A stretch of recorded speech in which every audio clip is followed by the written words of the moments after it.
नमस्कार, स्वागत है आपका हमारे समाचार में और मैं हूं आपके साथ दिव्या शेखावत। शहीद आजम भगत सिंह की जयंती कार्यक्रम के उपलक्ष्य में श्री विजयनगर की ग्राम पंचायत गुडली में समस्त ग्रामवासियों द्वारा रक्तदान शिविर व प्रतिभा सम्मान समारोह का कार्यक्रम आयोजित किया गया। आपको बता दें, इस मौके पर मुख्य अतिथि के रूप में आईपीएस किशन सहाय आईजीपी मानवाधिकार मुख्यालय जयपुर कार्यक्रम में उन्होंने शिरकत की। इस मौके पर गांव के तमाम नौजवानों ने आईपीएस किशन सहाय सहित आईजीपी का जोरदार स्वागत भी किया। इस मौके पर पूर्व प्रधान साहब राम पूनिया, भाजपा नेता संदीप कासरिया, सूरतगढ़ नगर पालिका अध्यक्ष ओम कालवा सहित अतिथि मंशा सिंह रहे। वहीं आपको बता दें, कार्यक्रम की शुरुआत में रेड आर्ट क्लब के सदस्यों ने नाट्य मंचन द्वारा भगत सिंह के जीवन पर प्रकाश डाला एवं भगत सिंह के राह पर चलकर नौजवानों को नशे व कुरीतियों से दूर रहने का संदेश भी दिया। इस मौके पर आयोजित रक्तदान शिविर में नौजवानों ने रक्तदान शिविर में बढ़ चढ़कर भाग भी लिया और उत्साह के साथ रक्तदान भी किया। कार्यक्रम में महिलाओं की उपस्थिति भी महत्वपूर्ण रही। आपको बता दें, आईपीएस किशन सहाय ने मौजूद ग्रामीण वासियों से कुरीतियों सहित अंधविश्वास पाखंडवाद से दूर रहकर वैज्ञानिक दृष्टिकोण अपनाने का आह्वान भी किया। इसके साथ ही उन्होंने कहा कि खेल प्रतियोगिताएं गांव में ज्यादा से ज्यादा आयोजित करवाई जाएं ताकि नौजवान पीढ़ी नशे से दूर रहे। इस मौके पर राज्य स्तरीय खेल प्रतियोगिता में चयनित प्रतिभाओं को सम्मान प्रतीक देकर सम्मानित भी किया गया। आपको बता दें, भीम आर्मी प्रदेश कार्यकारिणी सदस्य सुनील भारतीय ने सबका आभार भी व्यक्त किया।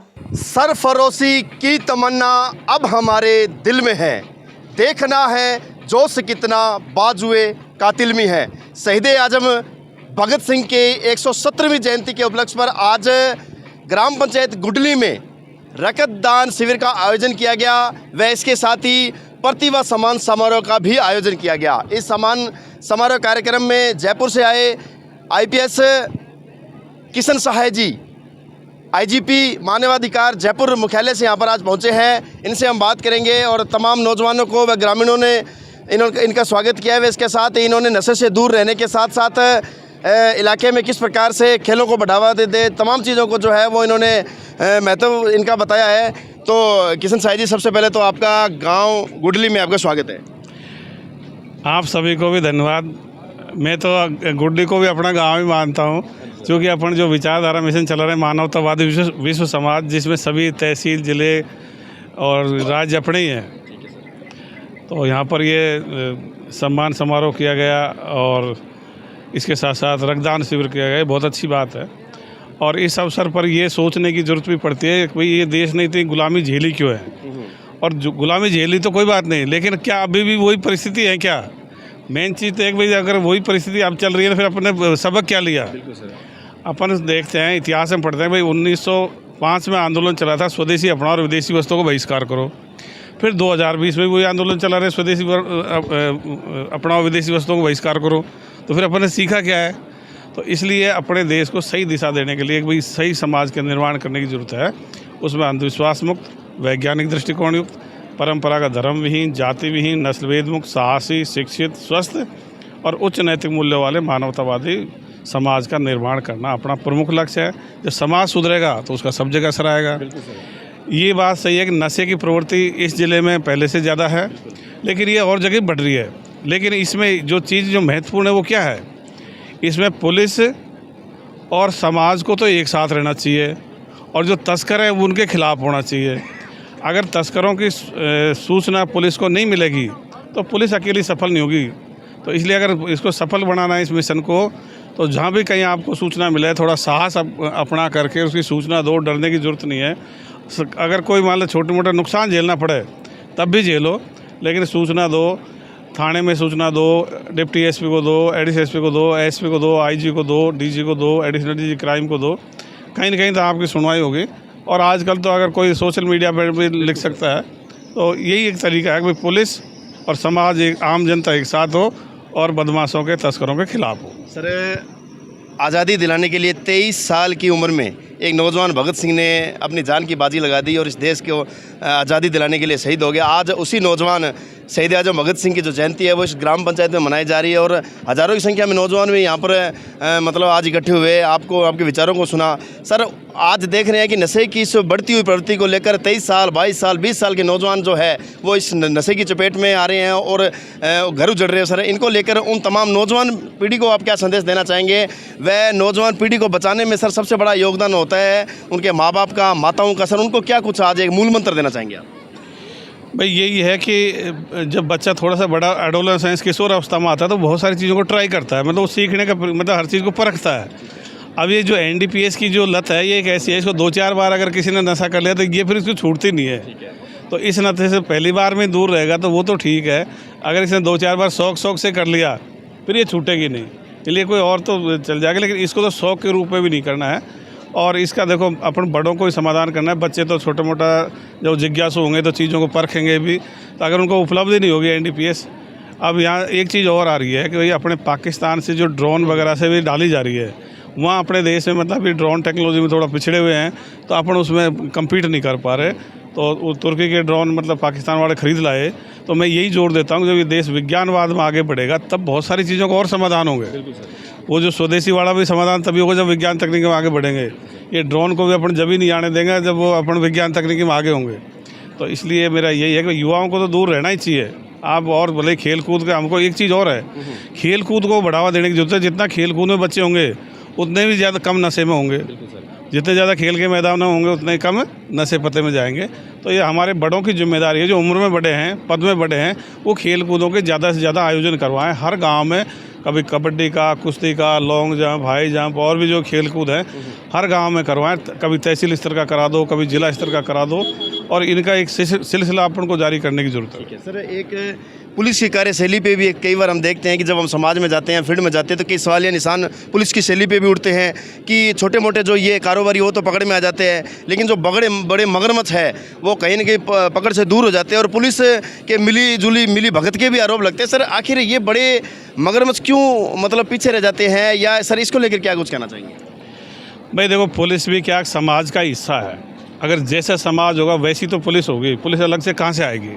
अब पुलिस में जनता मतलब आम जन में तो बेईमानी का बोलबाला हो समाज में, तो और सोचे सब पुलिस वाला ईमानदार बन जाए तो ये बैठेगा नहीं।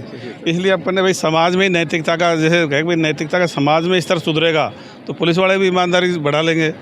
और फिर इतनी बड़ी संख्या होती है, लाखों में पुलिसकर्मी, कोई 1-2 तो होता नहीं है। तो इसलिए कोई मतलब 70-80% ठीक होंगे, 10-5% ख़राब भी, 20-30% ख़राब भी हो सकते हैं। तो ये तो फिर इतना तो समाज में सब जगह चलेगा। मैं आपको एक उदाहरण से बताऊं, आप कोई स्टेशन पे गए, रात्रि में आपको कोई ऑटो रिक्शा वाला मिला, उनमें भी ऐसे कई बेईमान मिल जाएंगे, आपसे 3 गुना किराया ले लेंगे। ठीक है। तो ये तो समाज में गड़बड़ है, तो पुलिस में भी होगी। अपन चुनाव के टाइम तो नेताओं से मान लीजिए दारू ले लें, पैसे ले लें, और फिर सोचे नेता 5 साल तक ईमानदारी से काम करेगा, तो ये कैसे बैठेगा? तो बदलाव तो समाज से आना है। तो इसलिए अपने समाज के लिए क्या है, समाज में इन चीज़ों को बदलने की जरूरत है। अच्छा किशन साहिब जी, अभी मैं देख रहा हूँ आपके बिल्कुल पीछे एक अंधविश्वास रूपी पेड़ का एक पोस्टर नज़र आ रहा होगा तमाम लोगों को, पूरे भारत की जनता को। सर, ये आखिर कई देर से देख रहा हूँ लोग इस पोस्टर की ओर नज़रें गड़ाए हुए हैं। आखिर ये भूत प्रेत मूर्ति पूजा क्या चीज़ है? सर, ये जानना चाहते हैं कि असल में क्या महत्व है इस पोस्टर का? भाई देखो, अपन ये कहते हैं भाई जितनी काल्पनिक बात है, मतलब जो काल्पनिक है, ईश्वर, अल्लाह, गॉड, वाहेगुरु, देवी देवता, फरिश्ते, जिंद, ज्योतिष, मोक्ष, न्याय दिवस, अवतार, पैगंबर, पवित्र अपवित्र, सुबह सुबह, ये सारी जो काल्पनिक बात है सबकी सभी अंधविश्वास है। ऐसा न कभी था न होता है, लेकिन चूँकि पीढ़ियों से इसको सुनते आ रहे हैं, सही मानते आ रहे हैं, इसलिए बच्चे भी इसको मान लेते हैं। फिर उसको मैंने क्या पेड़ से तुलना कर दी। जो पेड़ के जड़ होती है, तना होता है और टहनी पत्ती होती है, तो ये अंधविश्वास रूपी पेड़ की जड़ है ईश्वर, अल्लाह, गॉड, वाहेगुरु, ये जड़ है। तना इसका धर्म या पंथ है, इसको आगे बढ़ाता है। जैसे अल्लाह को बढ़ाएगा इस्लाम, ईश्वर को बढ़ाएगा हिंदू, वाहेगुरु मतलब सरदार। फिर इसी टहनी पत्ती है स्वर्ग, नरक, भूत प्रेत, आत्मा, चुड़ैल, डाकण, अऊत, देवी देवता, फरिश्ते, जिंद, ज्योतिष, मोक्ष, न्याय दिवस, अवतार, पैगंबर, मूर्ति पूजा, पवित्र, ये इसकी टहनी पत्ती है। तो अगर किसी पेड़ को नष्ट होता तो नष्ट करना हो तो कहाँ से नष्ट होता है भाई? जड़ से ही होता है। तो अपन कहते हैं भाई जड़ खत्म कर ले, ईश्वर, अल्लाह, गॉड खत्म हो गया तो सारा चैप्टर क्लोज हो जाएगा। इसमें जो पक्षी बैठे हैं अलग अलग रंग के, ये अलग अलग धर्मों के लोग आ गए, धार्मिक दृष्टिकोण के, और जो पक्षी उड़ गए इसको पूरे पेड़ को छोड़ गए, वो है वैज्ञानिक दृष्टिकोण के। तो अपन के देश को वैज्ञानिक दृष्टिकोण का बनना है। भाई वैज्ञानिक दृष्टिकोण किसी ईश्वर, अल्लाह, गॉड को नहीं मानता। वो तो कहता है प्रकृति में कोई घटना घटती है तो उसका कोई न कोई कारण होता है। अच्छा सर, अब अंतिम सवाल रहेगा, काफ़ी गर्मी का भी मौसम है सर। आज जब आप अपना वक्तव्य दे रहे थे उस दौरान एक प्रैक्टिकली मैंने देखा कि आप बातचीत कर रहे थे, आप तमाम नौजवानों को उदाहरण के माध्यम से आप जो है वो एक वैज्ञानिक दृष्टिकोण समझा रहे थे। सर, आज की नौजवान युवा पीढ़ी जो है वो कहीं ना कहीं आज बाबा साहब डॉक्टर बी आर अम्बेडकर साहब के पद चिन्हों पर चल रही है, लेकिन फिर भी क्या है, कहीं ना कहीं जागरूकता की बहुत ज़्यादा कमी देखने को मिल रही है। सर, उन तमाम लोगों से आप क्या कुछ अपेक्षाएं करते हैं कि जब भविष्य में आप दोबारा इस इलाके में आए, इस क्षेत्र में आए, तो क्या कुछ भविष्य में आप अपेक्षाएं कर रहे हैं सर? भाई देखो, मैं मानता हूँ भाई अपने जो स्कूल में और कॉलेज में पढ़ाई है, जो पाठ्यक्रम है ना, वो पर्याप्त है। उसमें कोई इस तरह का अंधविश्वास का चैप्टर ही नहीं आता। अपन क्या जो परवरिश होती है घर पे, या मतलब आपस में बच्चे उससे सीख रहे हैं, ये धार्मिक प्रोग्रामों से सीख रहे हैं, धार्मिक यात्राओं से सीख रहे हैं। तो अपन को धार्मिकता को ख़त्म करने की ज़रूरत है, और जितने अपने जो पूर्वज प्रयास कर गए वो सभी सम्मान के पात्र हैं। और जो मैं तो जिन्होंने मतलब जो महान नहीं हुए उनका भी सम्मान करता हूँ। मैं थोड़ा डिफरेंट तरीके से सोचता हूँ। अच्छा, मैं ये सोचता हूँ जो महान काम कर गए वो तो सम्मान के उनको सभी देते हैं, लेकिन मान लीजिए किसी के परदादा ने महान नहीं बना तो हम तो उनको भी सम्मान देना चाहते हैं, इसलिए उन्हें भेदभाव नहीं करना चाहते। पूर्वजों में भेदभाव करना भी ठीक नहीं है। अपन किसी को ज़्यादा सम्मान देंगे तो ऑटोमेटिक दूसरे का कम सम्मान हो जाएगा। तो मैं इसलिए किसी को मतलब सबको मन से सम्मान देता हूँ जितने पूर्वज गुजर गए, लेकिन एक्स्ट्रा सम्मान की ज़रूरत से फिर भेदभाव हो जाएगा, फिर कोई पूर्वज भारी पड़ जाएगा, फिर उसको व्यक्तिवाद बढ़ेगा, फिर महापुरुष बन जाएगा, फिर वो भगवान बन जाएगा, फिर वही उसका जीवन की गुणगान गाना चालू कर देगा, नई दूसरी परिपाटी चालू हो जाएगी। शुक्रिया सर, बहुत बहुत धन्यवाद। तो निश्चित तौर पर आज हमारे साथ मौजूद रहे IPS अधिकारी किशन साय जी, IGP मुख्यालय जयपुर, और आज इन्होंने बड़े ही शानदार वक्तव्य दिए हैं इस ग्राम पंचायत की जनता को, और किस प्रकार से वैज्ञानिक दृष्टिकोण अपनाया जाए, आने वाली पीढ़ियों को हम किस प्रकार से जागरूक कर सकते हैं, वैज्ञानिक दृष्टिकोण अपनाकर किस प्रकार से जो है वो इस मानव समाज के इस कल्याण में पात्र बना सकते हैं। इन तमाम चीज़ों के साथ साथ इन्होंने नशे की इस प्रवृत्ति को दूर करने के लिए पूरे समाज को जो है वो जिम्मेदारी निभाने की ओर अग्रसर किया है, क्योंकि इन्होंने कहा है कि निश्चित तौर पर पुलिस की ये ड्यूटी बनती है, लेकिन पुलिस के साथ साथ सर्व समाज की हर एक कड़ी की ये ड्यूटी बनती है कि नशा जो है या अन्य जो कुरीतियाँ हैं उनमें हम मिलकर जो है वो भागीदारी निभाएं।